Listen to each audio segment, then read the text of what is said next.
वाऱ्यांच्या प्रचंड कडकडाटामध्ये तीर्थस्वरूप महाराष्ट्र भूषण डॉक्टर अप्पासाहेब धर्माधिकारी यांचं मनोगत श्रवण करण्यासाठी आपण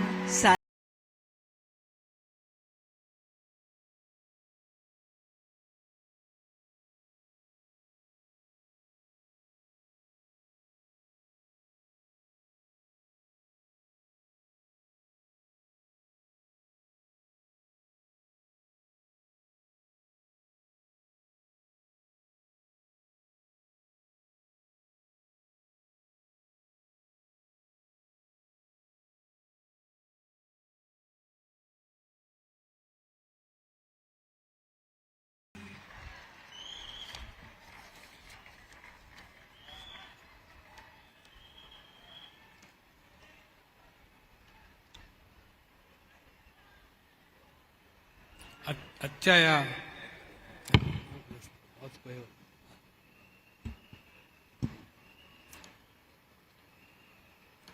या दिव्य भव्य अशा लाखोंनी उपस्थित असलेले श्री बंधू आणि भगिनी,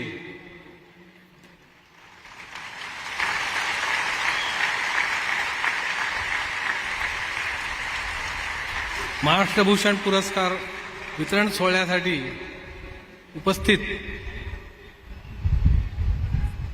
भारताचे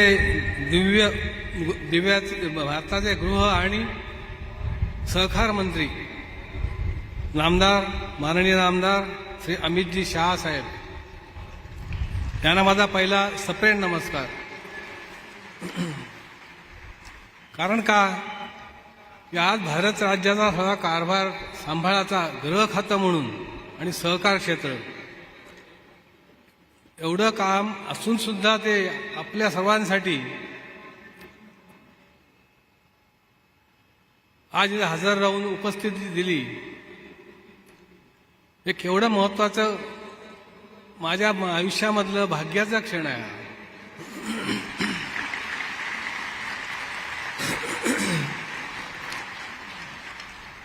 कारण का असं म्हणायचंय की हा पुरस्कार जो आहे, हा पुरस्कार हा मोठाच असतो नेहमी, तो लहान कधीच नसतो.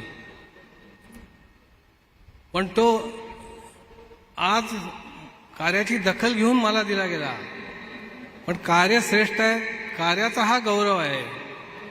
आणि नानासाहेबांनी आज जे कष्ट केले, आपण सर्वांनी जे आज कष्ट करतात आणि ह्याच्या अगोदर पण केलेले आहात, या सगळ्यांचं श्रेय आपल्या सर्वांना जातं.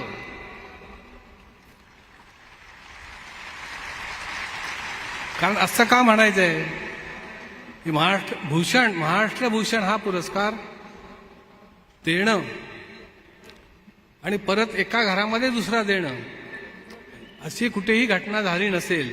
महाराष्ट्रातही झालेली नाही, कुठेही महाराष्ट्रात झालेलं नाहीये.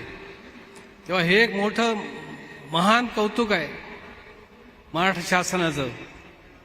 त्यातले त्यात माननीय मुख्यमंत्रीजी,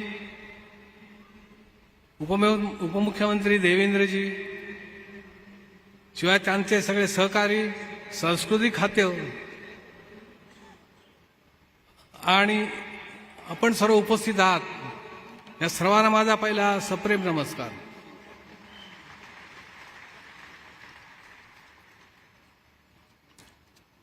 केंद्रीय पंचायत राज राज्यमंत्री श्री नामदार कपिलजी पाटील साहेब, महाराष्ट्र राज्याचे सांस्कृतिक कार्य मंत्री नामदार सुधीर मुनगंटीवारजी, महाराष्ट्र राज्याचे उत्पादन शुल्क मंत्री नामदार शंभूराजजी देसाई, महाराष्ट्र राज्याचे शिक्षण मंत्री नामदार दीपकजी केसरकर, महाराष्ट्र राज्याचे उद्योग मंत्री व रायगड जिल्ह्याचे पालकमंत्री नामदार उदय सामंतजी, महाराष्ट्र राज्याचे सार्वजनिक बांधकाम मंत्री नामदार रवींद्र चव्हाण साहेब, या सर्वांचं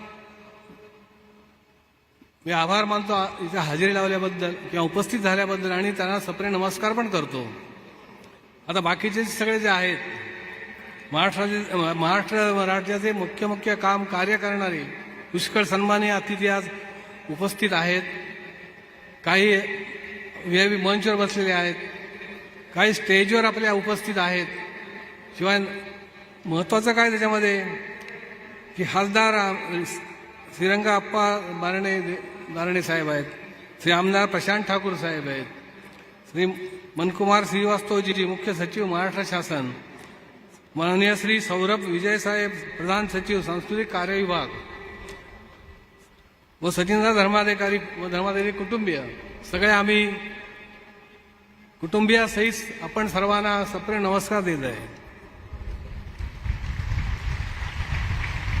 तसेच उपस्थित सर्व लोकप्रतिनिधी, माननीय खासदार, आमदार, जिल्हाधिकारी, महापालिका आयुक्त, पोलीस आयुक्त व इतर शासकीय अधिकारी आणि आपण सर्व स्त्री सदस्य बंधूंनी यांना परत सप्रेम नमस्कार करतो.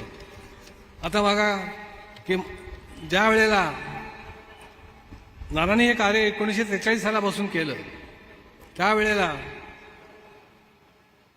की पहिले खेडेगावापासून सुरुवात केलं. बरेचसे लोक सांगत होते तुम्ही खेडेगावात नका, शहरामध्ये जा. तर शहरामध्ये जाण्याची आवश्यकता नाही आहे. खेडेगावातल्या लोकांना त्यांच्या अंधश्रद्धा, त्यांचे असलेले रीतिरिवाज, त्यांचे असलेले वेगवेगळ्या प्रकारची वागणूक ह्याला चांगलं उत्तम असं वळण लागायला पाहिजे आणि ते सन्मार्गाकडे येऊन बरोबर अंतःकरणामध्ये सुविचाराची अंतःकरणामध्ये विचारांची भूमिका ठेवून वागणूक प्रत्येकाला करता यायला पाहिजे. तर सुरुवात ह्या खेडेगावापासून केलेली आहे आपण. त्यामुळे कोणत्याही प्रकारचं ॲडव्हर्टाइजमेंट नाही किंवा कोणत्याही प्रकारचा आम्ही गवगावही करीत नाही. आता महत्त्वाच्या ठिकाणी मी अर्थात जात असतो, पुष्कळ ठिकाणी मी जात नाही की प्रसिद्धी हा विषयापासून मी लांब आहे. प्रसिद्धी मला नको आहे. प्रसिद्धीपासून कोणतंही प्राप्त होत नसतं कधी. याचा अर्थ प्रसिद्धी करायला लागते किंवा जाहिरात करावी लागते. याचा अर्थ ती वस्तू किंवा तो पदार्थ संपत नाही. जाहिरात करणाऱ्याला मला बोलायचं नाही, माफ करा, तसं काही नाही आहे. पण एक सांगतो की जी वस्तू महत्त्वाची आहे तिची ॲडव्हर्टाइजमेंट करण्याची जरूरच काय. आज प्रत्येक मनुष्य माणसाला आवश्यक आहे आणि ही आवश्यकता अशासाठी आहे की मानवता धर्मामध्ये प्रत्येक मनुष्याने उभं राहावं आणि मानवता धर्मात सगळ्यामध्ये श्रेष्ठ आहे. हा मानवता धर्म श्रेष्ठ आहे हा प्रत्येकाच्या अंतःकरणामध्ये रुजू व्हायला पाहिजे, त्याची विचारांची रुजवण व्हायला पाहिजे. तर त्यासाठीच हा आमचा खटाडोबा आहे.